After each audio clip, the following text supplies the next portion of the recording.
Hello everyone, welcome back to the channel. Today I'm diving deep into one of the most explosive recent developments in the Russia-Ukraine war. How Ukraine apparently struck one of Russia's so-called stealth missiles using cheap, improvised technology, and how Putin reportedly flew into a rage. The audacity of this strike, the technology behind it, and the political fallout are all worth unpacking, so let's get into it. It starts with the claim that Russia launched a stealth missile, something built to bypass radar, evade defenses, and remain invisible until it's too late. Such weapons are expensive, cutting-edge systems. But Ukraine's counter was not a 100 million defense asset or a cutting-edge interceptor system.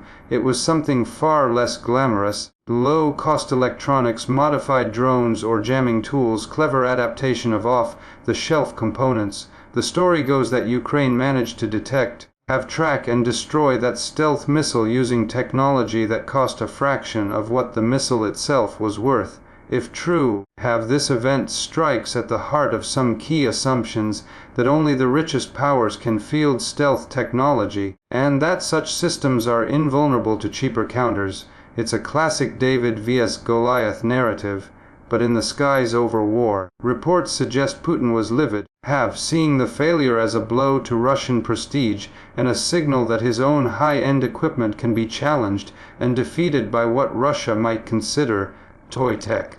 The anger is political, military and symbolic all at once. Let's break this down into key issues. First, what kind of missile might this have been? Second, what cheap tech could counter stealth? Third, how credible are the claims? Fourth, what are the implications for the war, for Russian morale, and for future warfare dynamics? And fifth, how might Putin respond? We'll go through each. On the missile side, when people talk stealth missile, they typically refer to a cruise missile or cruise-type weapon engineered with low radar cross-section, radar-absorbing materials, shape designed to deflect radar, and flight profiles that hug the ground or fly low to avoid detection. Russia has in its arsenal cruise missiles and hypersonic systems, some meant to be difficult to intercept.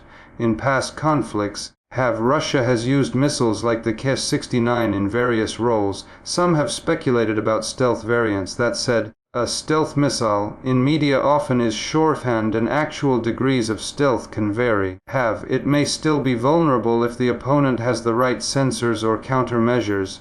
On the cheap tech side, Ukraine has been innovating heavily with drones, electronic warfare, signal jamming, low-cost sensors, open-source electronics, and swarm tactics. The idea might be using modified UAVs equipped with radar or radio frequency detection to spot emissions or reflections, or to act as lures or jammers.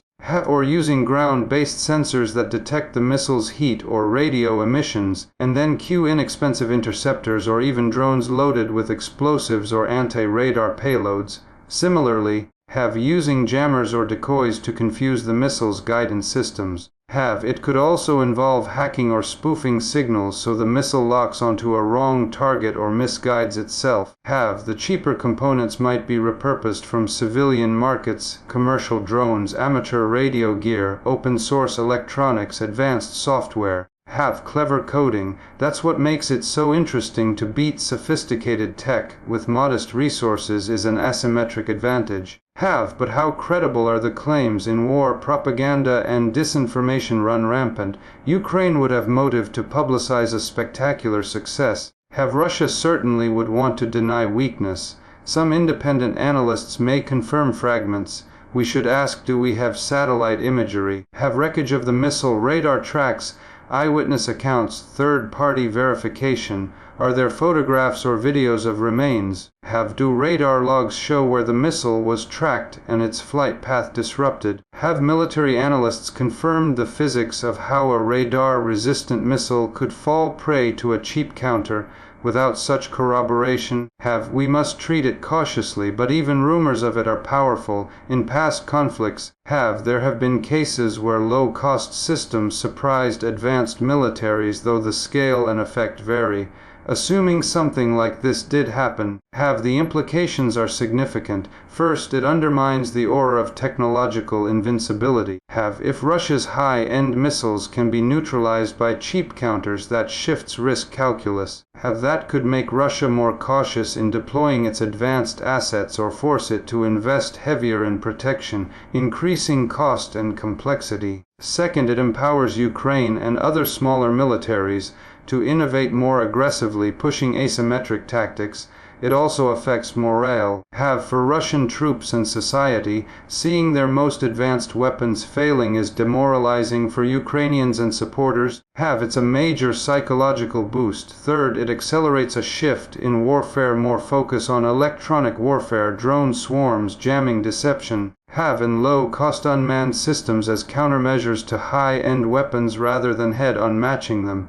Fourth, geopolitically, it embarrasses Russia internationally, showing that Russian military might is not invulnerable or dominant everywhere.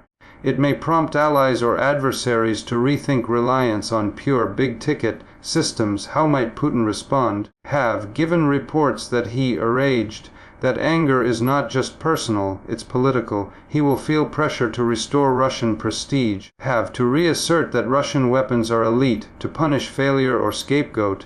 He might order more aggressive retaliation strikes, perhaps riskier deployments, or push for tighter secrecy. He may purge or pressure military leadership, promoting or demoting generals, demanding performance. He could accelerate investment in countermeasures, better radar and detection systems, reinforce air defenses, or shift to redundancy and layered defenses around missiles. He may lash out with propaganda accusing Ukraine or the West of cheating, or deny the event, offering alternative narratives, e.g. claiming the missile failed due to technical fault or sabotage. We may also see retaliatory strikes on Ukrainian infrastructure or symbolic targets to re-establish deterrence. From a strategic level, this incident also heightens escalation risk. If Russia perceives its strategic edge under threat, it might be more willing to escalate in other domains, more missile barrages, drone attacks, broader fronts. It might also push for more direct involvement of allies, or even call for stronger domestic mobilization. The balance shifts in ambiguous and dangerous ways. Then there's a broader lesson in modern warfare. Lethality is not only about cost or sophistication, it's about adaptability, ingenuity, and how fast you can iterate countermeasures. High-end systems remain valuable, but they must be backed by resilient support, redundancy, and defenses against asymmetric attack. This kind of incident encourages militaries globally to invest more in electronic warfare, in counter-stealth sensors, in AI-enabled detection, in resilient networks rather than just bigger missiles. Also, it underscores the moral and symbolic dimension of war technology.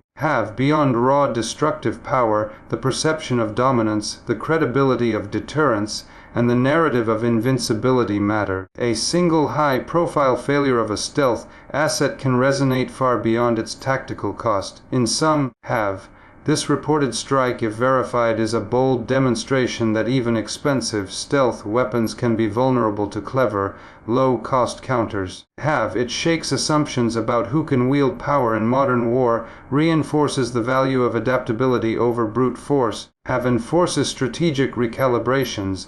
So as we watch the fallout, keep an eye on several things. Will Ukraine produce verifiable evidence, photographs, missile debris, radar data?